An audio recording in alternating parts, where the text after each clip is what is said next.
All right, and welcome to a very, very special edition of the 20 by 20 series from It's Just Me, hosted by, of course, Brent Fox. Oh man, today is a very exciting day. I'm gonna go over a few subjects and then I'm gonna get to the main course. All right. Um, so the first thing that I wanted to actually just talk about was Seniesa Estrada. She had a fight last night with, excuse me, with a Argentinian by the last name of Yudica. Um, the fight actually was a lot closer than what people anticipated, but Seniesa Estrada did a masterful job towards the end of the fight to close it out to make sure that there wasn't any controversy. But as I mentioned on Thursday, I felt as though Leonela Yudica was going to put up more of a fight than what people thought, and she did exactly that. A lot of people I see in the comments section were saying that Estrada needed to work on her defense and that she may not be as good as what she thinks she is and all of that. To be quite honest with you, I know it's a cliche, but sometimes there are situations to where when you're up against somebody that you're statistically so much better on paper, um, you tend to get a little comfortable, and then once you kind of feel their shot, and know that it's not affecting you, you're more open to take a few more chances. Hey, what's up, man? This is my brother, Jared 11 Green, man. Thank you so much for hopping on here, man. Oh, well, I was just talking about the Seniesa Estrada fight.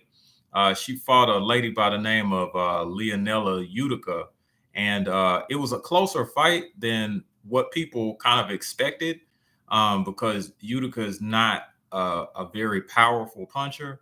But what I was mentioning before, man, was that Utica, um, excuse me, was actually a champion at one point. And you kind of underestimate somebody with one knockout. She only had one knockout prior to the Estrada fight anyway. But what I was mentioning was that Estrada got in there. She got comfortable. She felt probably Utica's power and felt like it wasn't going to affect her at all. So she just took more chances. And as a result, you're not going to be as defensively sound or defensively oriented as you would somebody that has a more dangerous punch. So I guess the defense did actually look a little bad, but I think that that was because Estrada was willing to take more chances because Utica's power wasn't enough to keep her off of her anyway. So yeah, it did look bad, but I see what Estrada was actually trying to get done. She was actually just trying to get Utica out of there. But Utica is a tough competitor, and she also used her movement pretty well to try to evade like really, really heavy shots. Even though she did actually get clipped by a good left hook and a good right hand from time to time, but she got,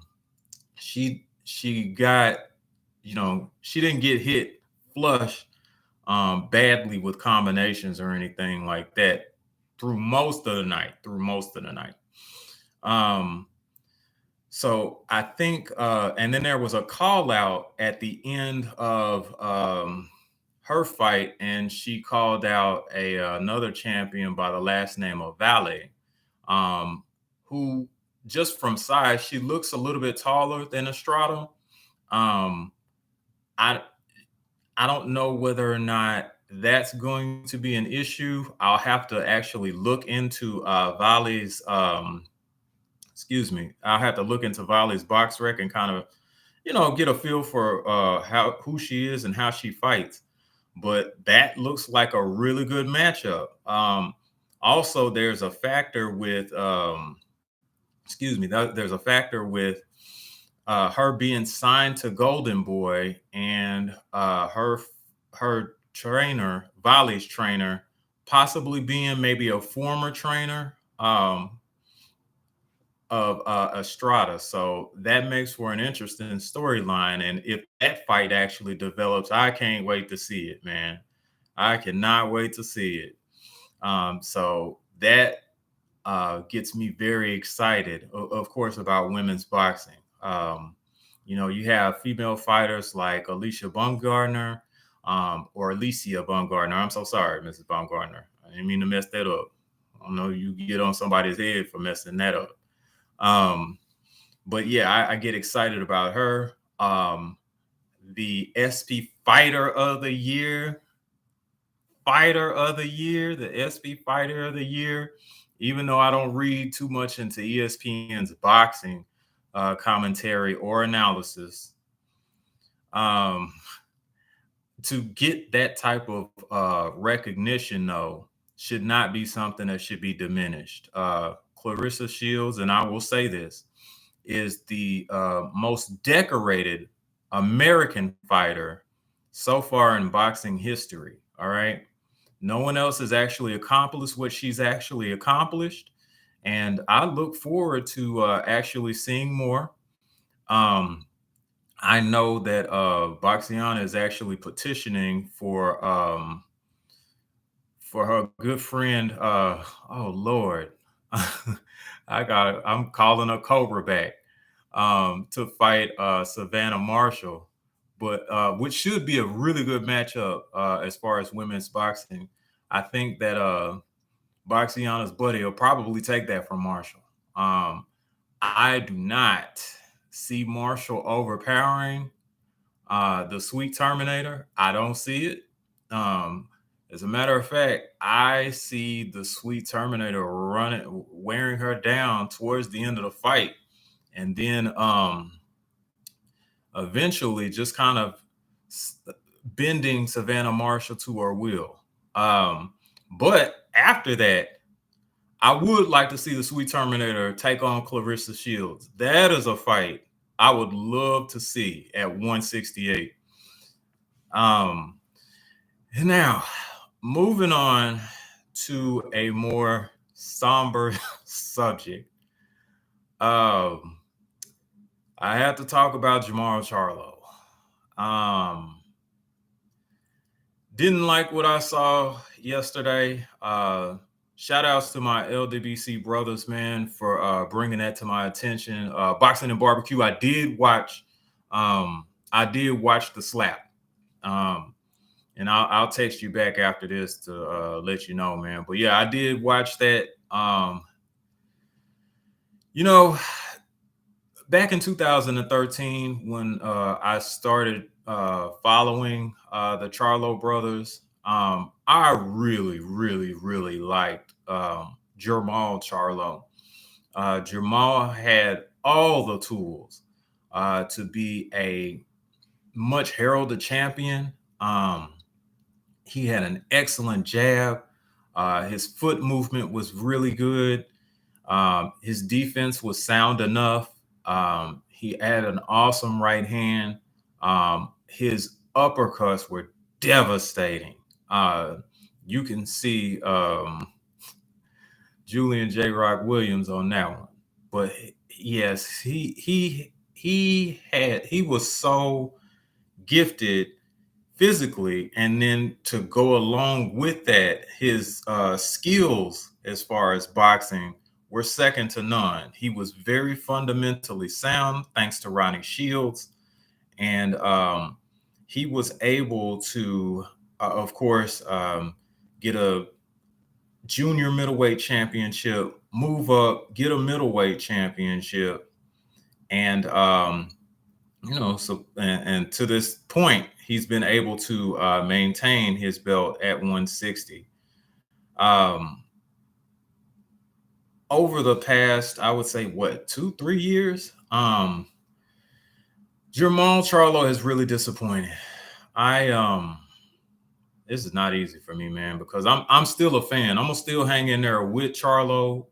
Jermall, if you happen to see this, and I don't know if you do, I'm gonna hang in there with you, man.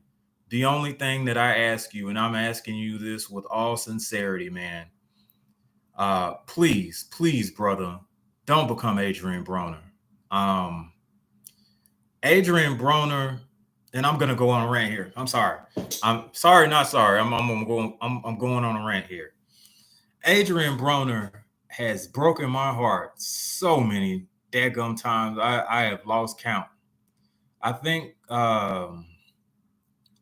the bad decision making, not taking opponents seriously, and then wind up embarrassing yourself, doing things that are very, very questionable in public. There were some good things that Broner has done. He actually was helping out. He actually helped out a lot of folks in his neighborhood. He took care of a homeless guy at one point in time. There is some good in Adrian Broner, and I'm not going to be one of those ones that actually just pile on and dog on him. I'm just expressing my disappointment in the man. To see such promise just go down the damn toilet. It really is heartbreaking, man. I have really tried to hang in there with Adrian Broner, but I think really after the Mikey Garcia fight, man, I had to file for divorce. I just could not take it no more. He had a great camp before that fight, man. It looked like everything was going to line up well. He gets in the – this ain't for kids anyway. He gets in the motherfucking ring and just falls the fuck apart. I do not understand why in the fuck somebody that is so gifted would just elect just to fuck it all up. I don't understand that. I don't understand that. You know that you know that there's not much to go back to if this don't work out. So why not try to make it work out? Like I just don't understand it. Like all that self-destructive behavior, man, it is crazy. Now, yeah, I was riding with you when you was a can man and all of that. Hell, I was with you after you lost to Maidana. Okay. I'm like, hey, shit, he's a champion, man. He'll come back. Champions will sometimes get knocked down, but shit, we're gonna get back up, we're gonna keep going. And then, you fight a string of no-name guys, and then you finally get to Mikey Garcia, and it looks as though that you're back focused. Training camp looks like it's going well. You're in shape. You actually made weight and didn't have to. You didn't have to go back and sit in the sauna or run or anything like that. You made weight. You made it right on point. And then you get out there and you just lay a motherfucking egg, man. I don't get it. And the reason that I'm just going in on Broner like this is because I'm getting the same feeling with Jermall Charlo. Now, Adrian Broner, if you somehow get this, and I doubt that either Maul or Broner will probably get this, but I want you guys to know that, despite my disappointment, man, I want to see y'all. I want to see y'all progress in y'all's career. I am a fan. Adrian, I have to keep my distance with you, man. You've hurt me bad, man. You hurt me with that Mikey Garcia fight, bro. That's not something that I'm gonna be able to easily get over. Okay. You knew goddamn well that you could beat Mikey Garcia, man.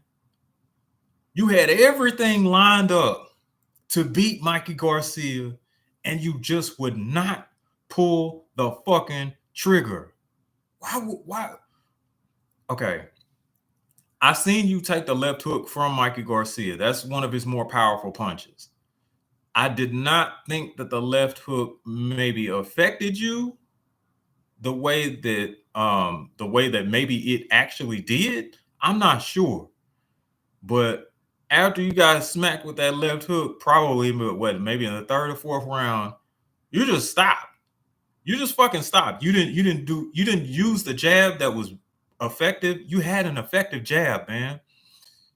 At one point, you had Mikey Garcia backing up because you was jabbing the shit out of him, and then you was following up with a crisp right hand.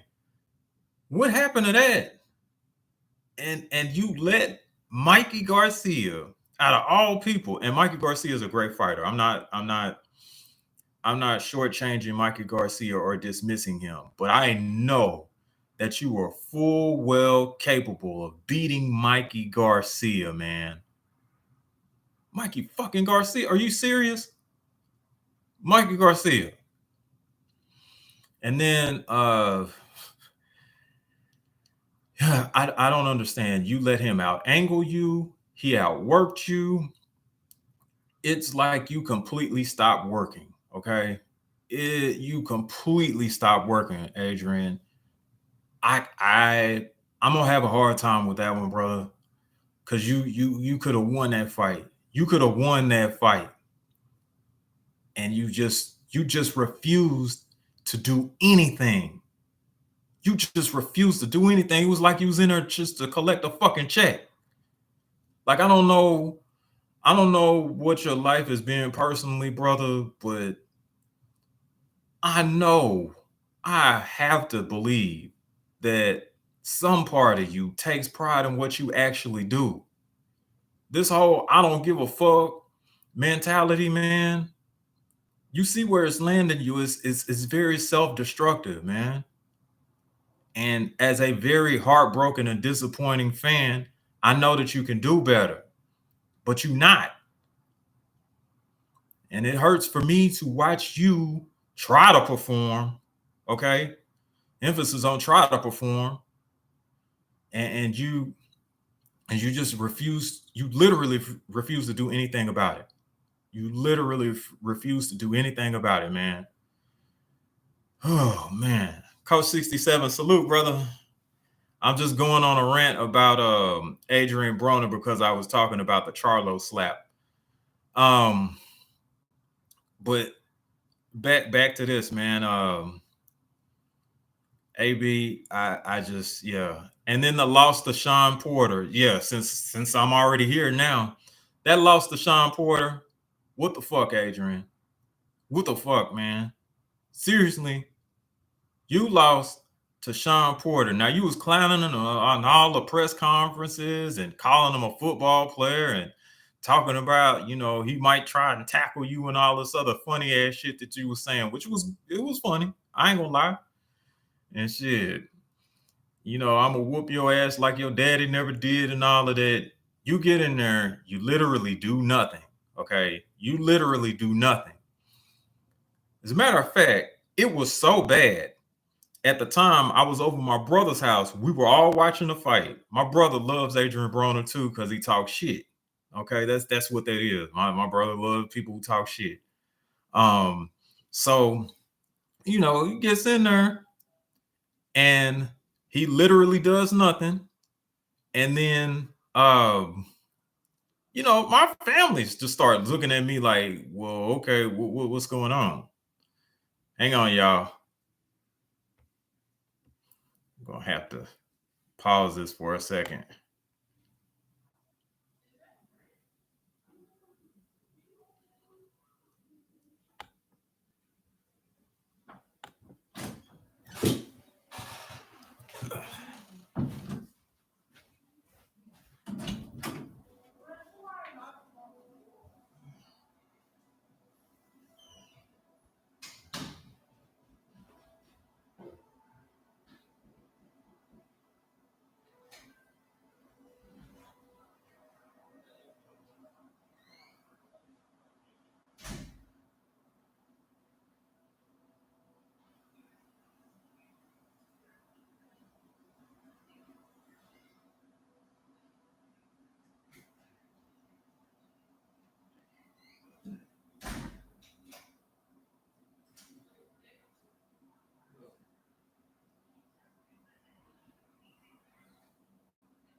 My bad, y'all. Anyway, getting back on my train of thought here. The Sean Porter fight with Adrian Broner, also extremely disappointing. Literally does nothing.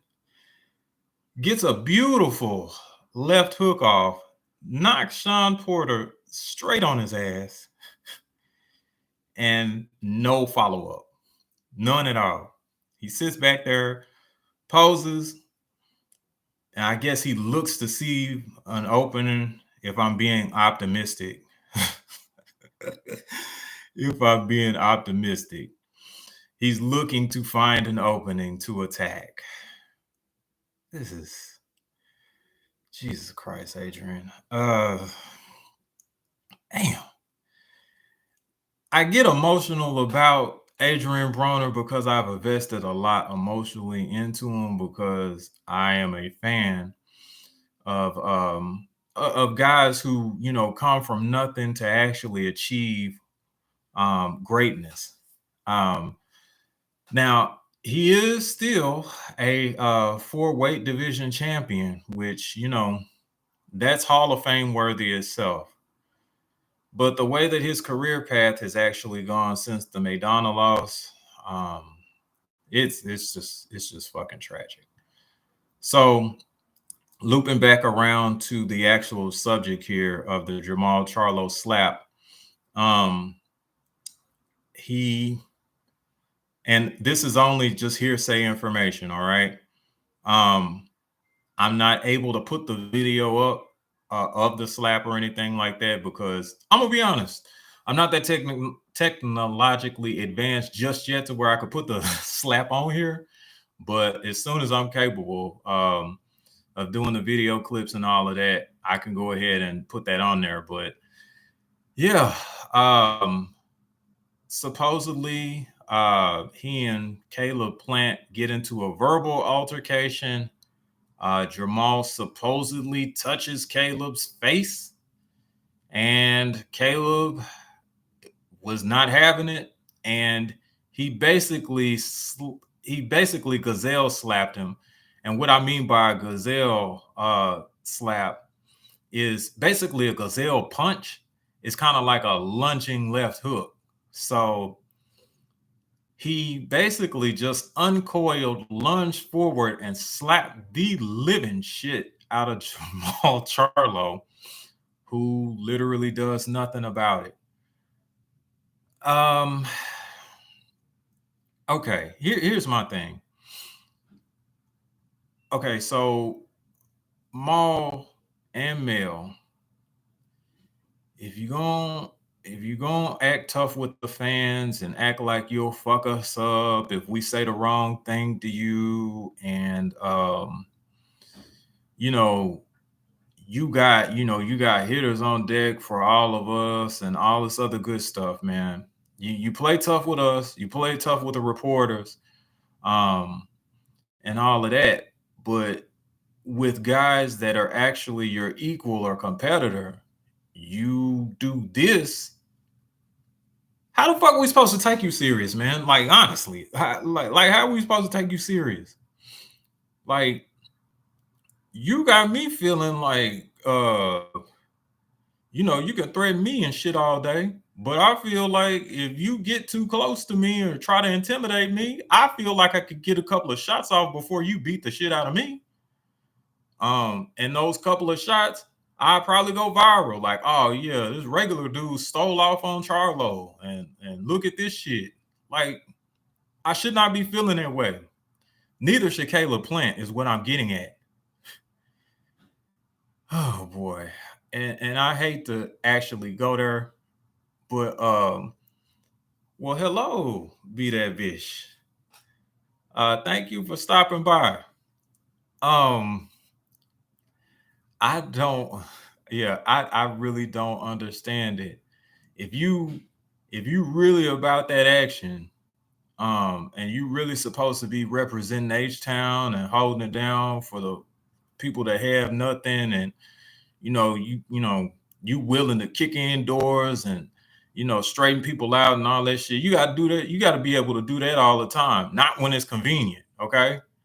Not when you have somebody that's actually holding a camera phone and you feel like you got an advantage over them, so you slap it out of their hand and you flip them off and all that other good shit, and act tough. I mean, Jared Hurd slaps the shit out of Mel, pushes Mal, and he talks about it in the damn video, which I'm not gonna lie, and I know Red may see this. Red, the shit was funny, okay? I'm not gonna lie, the shit was funny. And then he was like, "Yeah, you gotta notice that I switched hands on my phone and I slapped the shit out of Mel, and then I switched hands again and pushed the shit out of Mal. Yeah, that's how we do it." I'm like, oh man, okay. But yeah, it's just not looking real good for my man Mal right now. You have a well, most people say that you have a lackluster performance your other fight, your last fight, which I think the guy was just tougher than a lot of people anticipated. And to his credit, Maul did try to get him out of there. Like, he was reeling off combinations and really popping the dude. But the guy was just tougher than expected that night. I know that he got knocked out after that fight, but honestly, Maul did put on a good enough performance. Like, you're just not. Things never really go according to plan in real life anyway, but the guy was just a lot tougher than people anticipated. Like, you could see it and tell. Like, Maul was actually getting off some really good shots on the guy, especially in the 5th round. But the guy was just still there and just kept coming. Like, there's nothing that you could really do in a fight like that, but just keep working on him. And once the ending bell actually rings, then you get your hand raised and you take the victory. You're just not going to be able to sometimes knock out guys that seemingly are overmatched on paper. Those guys actually come to fight. They have a hunger about them that just may not, that just may be underestimated. Excuse me, I'm sorry.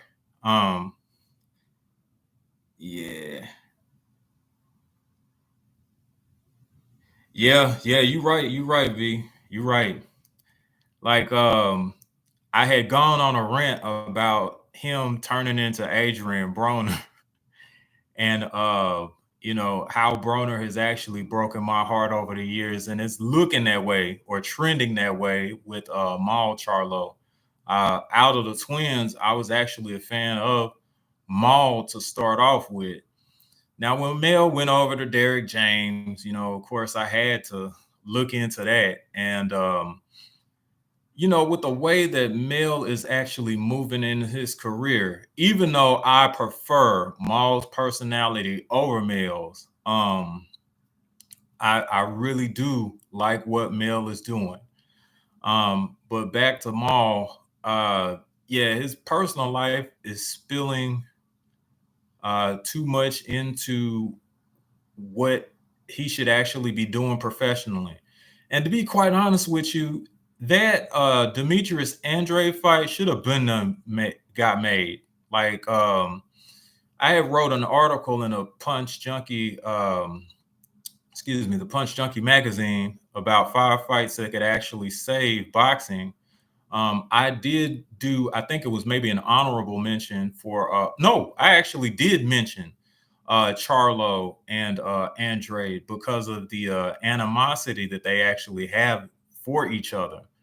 Now, the friendly ass video that they did, I don't care too much for that. Okay, that was a little too damn friendly. Like, oh, well, yeah, you know what? Why don't we fight? Well, you look like you look like this, or I'm better than you at that.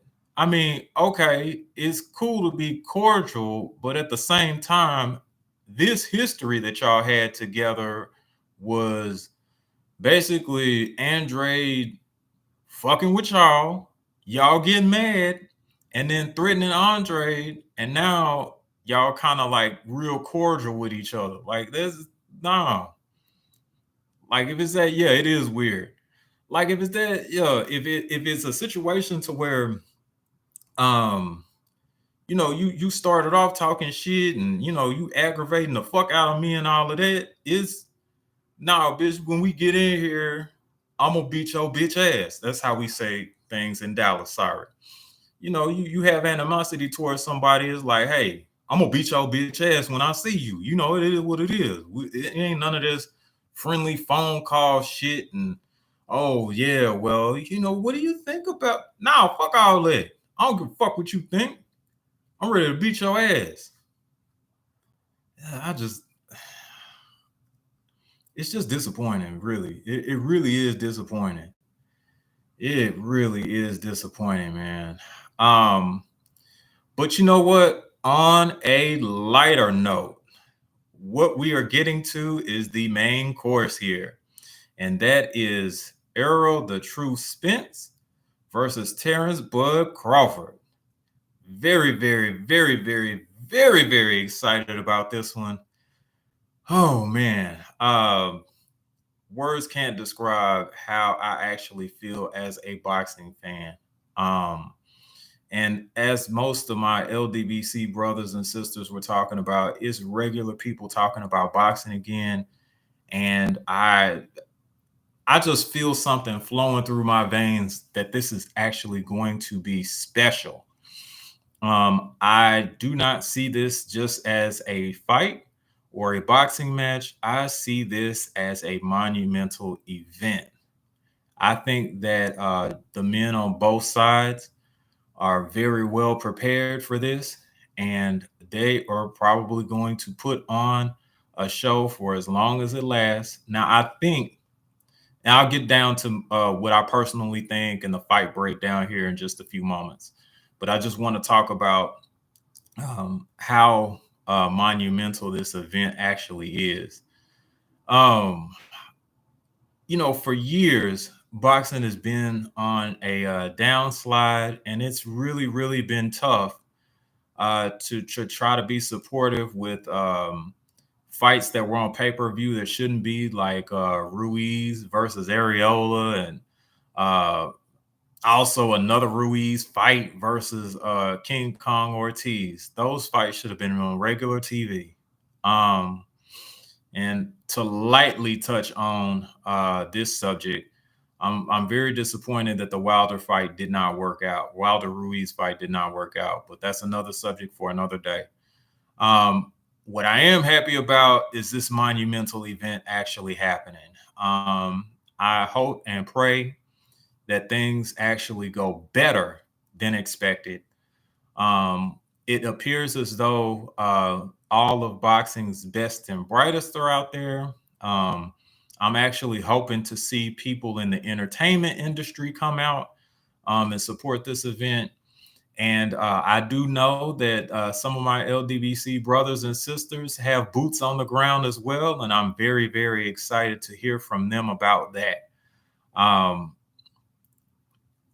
this matchup is a dream matchup, basically, or was a dream matchup back in 2018 when Black Fight Fans 7-8, and I'll even give him credit, Bomac were actually talking about the fight. Um, Now, the summary of the story of how the fight actually got together was that Black had gotten in contact with Bomac. Terence Crawford, was trying to just basically up his career. And so was Errol Spence. Earl, I think, had already become a champion, beat Kell Brook.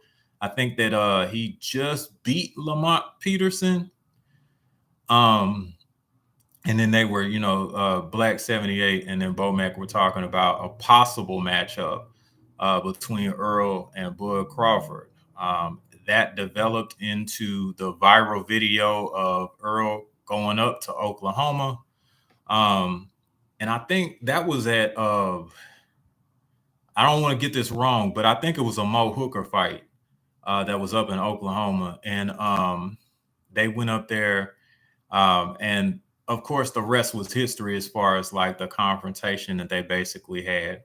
But it got fight fans excited about the possibility of these two fighting. And kind of as the years went on, um, there was a buildup in anticipation for that particular matchup.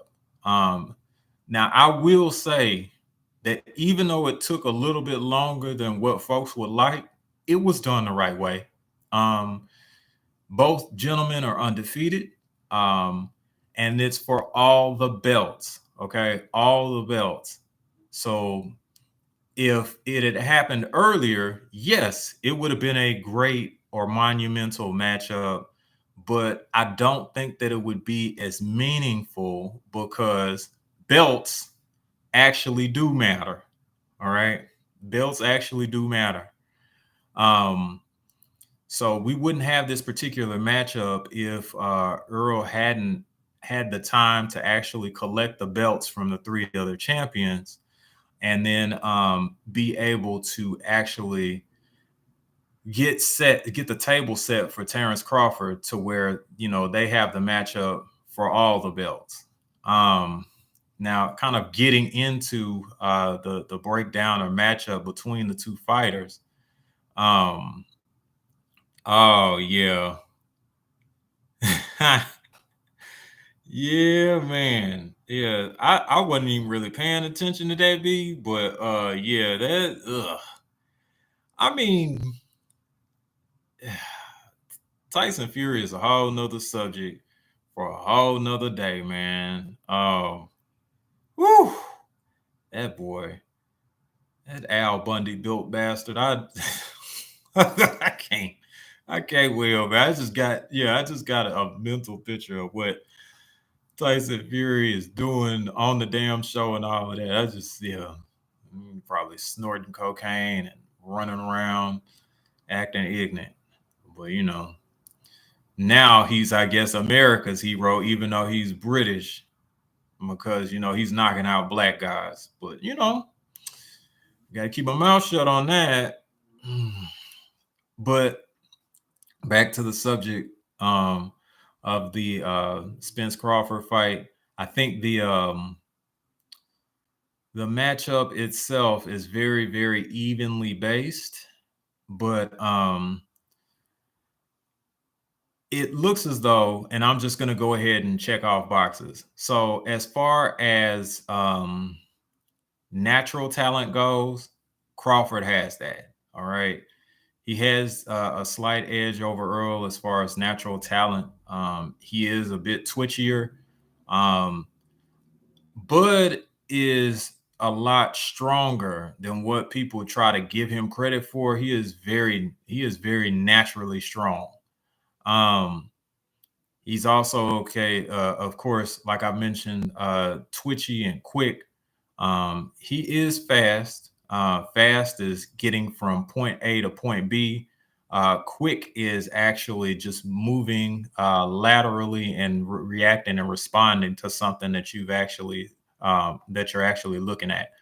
So his quick twitch and also his strength, which should not be underestimated. His speed, which is which is actually dazzling at some points and times, is a lot to be reckoned with.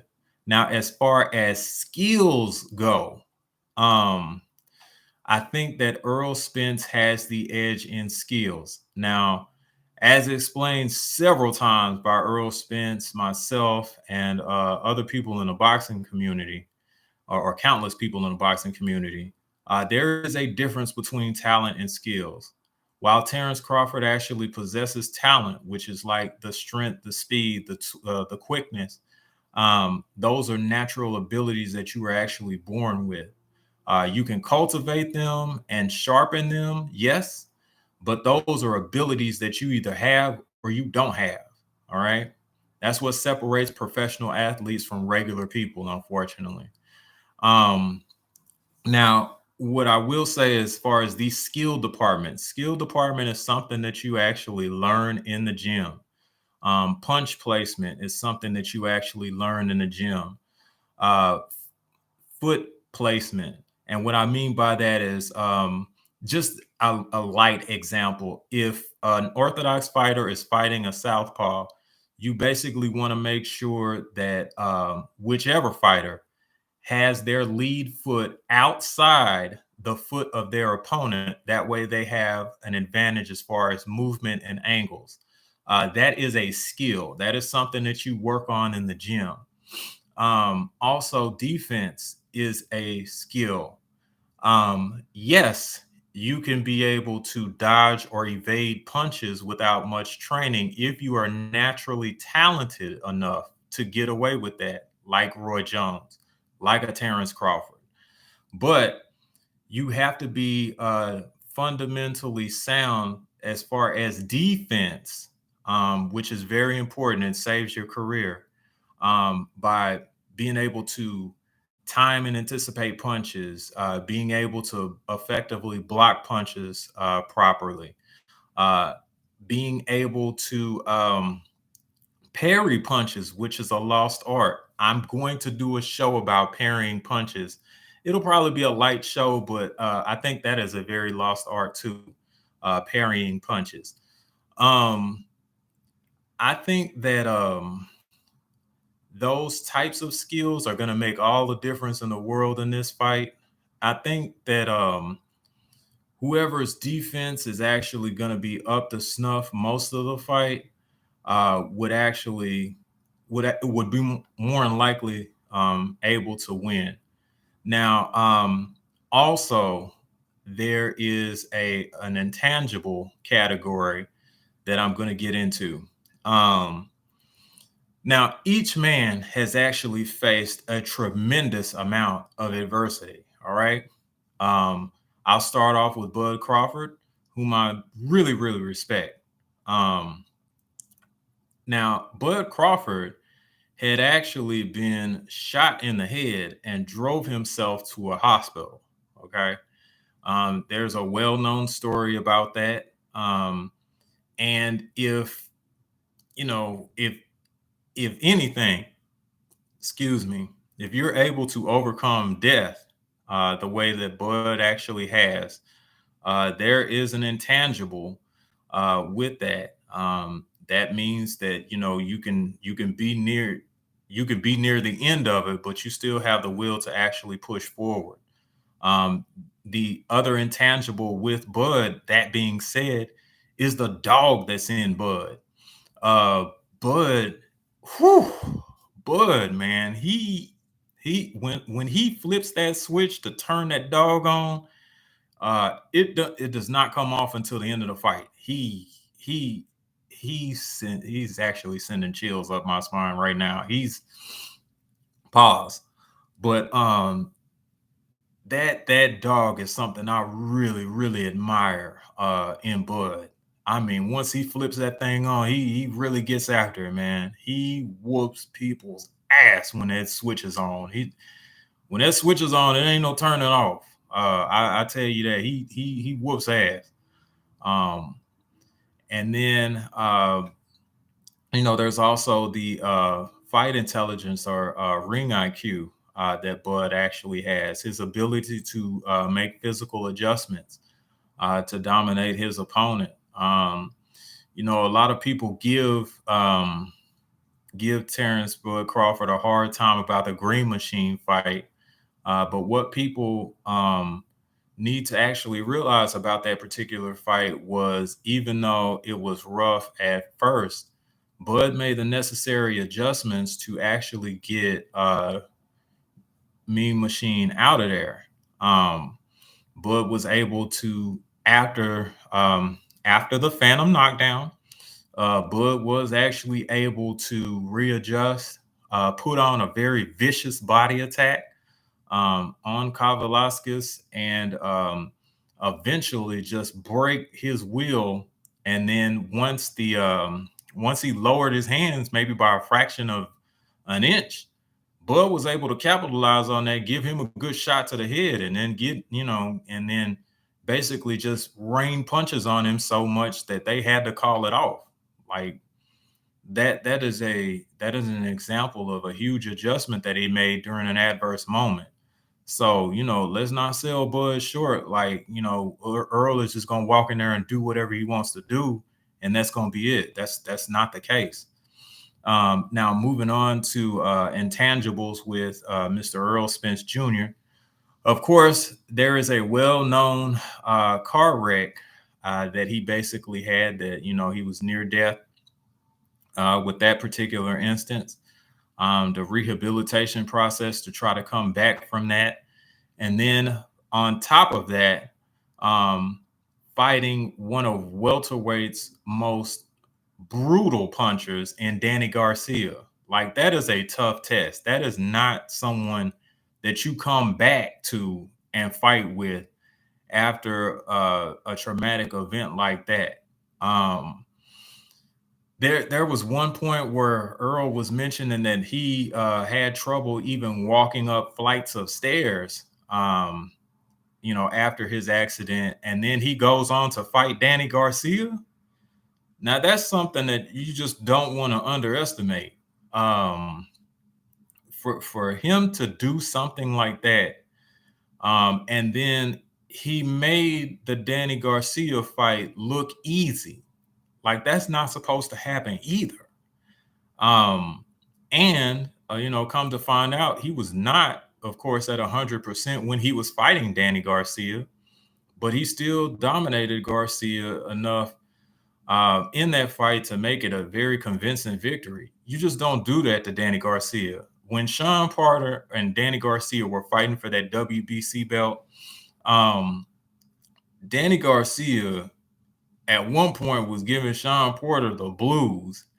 And Sean Porter, just off of sheer will and effort, was just able, and I mean just able, to skate away with that particular belt. Now, to kind of put Danny's power in perspective, he knocked out Brandon Rios with a beautiful left hook at welterweight, because Bud was challenging people to see, to ask, oh, well, what did Danny Garcia do at welterweight? He knocked the fuck out of Brandon Rios, like the fuck out of it. Y'all go look up that fight, Brandon Rios versus Danny Garcia. You'll know what I'm talking about. So with the intangibles, with Errol Spence's indomitable spirit and his will to win, that says something about his character as well. And I think that it is enough to match that dog that Terence Crawford has in him. Now, to kind of further the breakdown here, and hang on just a second, I'm going to just read these comments. All right. Oh, okay, yeah. But and thank you, B. I appreciate that. I really do appreciate that. That means a lot. Now, getting into the more specific portions of the breakdown is this. As far as the actual fight goes, I think that in the earlier rounds, of course, Earl is going to kind of set a tone. All right. I think that there will be a surprise knockdown in maybe the first 4 rounds. I don't know who gets knocked down though. I'm gonna be completely transparent and honest. I do not know who gets knocked down in those first 4 rounds. But I imagine that after the first 4 rounds anyway, that of course Bud is probably going to know or have a timing or feel for Earl Spence's punch cadence. And then he's just going to seemingly look like he's, running away with the rounds, like rounds, I would probably say maybe 4 through 8. Bud's gonna look probably really good those particular rounds. I think possibly either some point in 7 or some point in 8. I think Errol catches Bud with a shot that he just doesn't like. I don't think that it hurts Bud too badly, but I think that it does actually get his attention enough to turn on that dog, like I was mentioning. Now, here's what's important about that. When Bud cuts that dog on, he is extremely aggressive. Okay. I think that aggression is actually going to cost him in those championship rounds or 4 final rounds.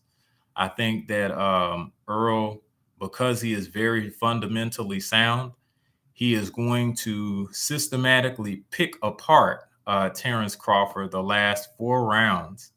And I think that Errol Spence actually wins by decision because of that.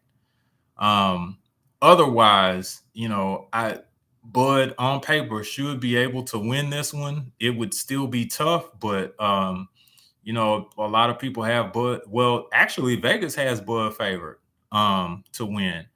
But I think that EJ actually pulls off the quote unquote upset, and he actually wins the fight via unanimous decision. Now, what do y'all? Okay, I got you. And y'all let me know what y'all thoughts are as far as who actually wins and how they win. I'm just gonna take a look here in the comments and just figure it out with y'all.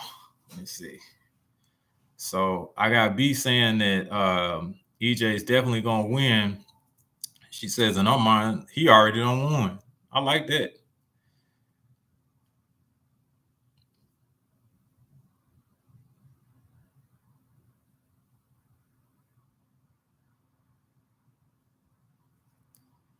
All right. Well, yeah. Um, I can't speak enough about how excited I am about this particular fight or event. I'm so sorry. I'm not doing it justice when I say that this particular event, and I cannot wait to witness it. I want to say thank you very, very much for being in here with me during the live. I've really, really had a great time with you all. And shouts out to my LDBC family, my bloodline, and my other close friends and loved ones. I'm going to go ahead and close out the stream. But again, for those in the chat, thank you so much for being so supportive. And I do actually look forward to keep doing these. All right, y'all, I'm out.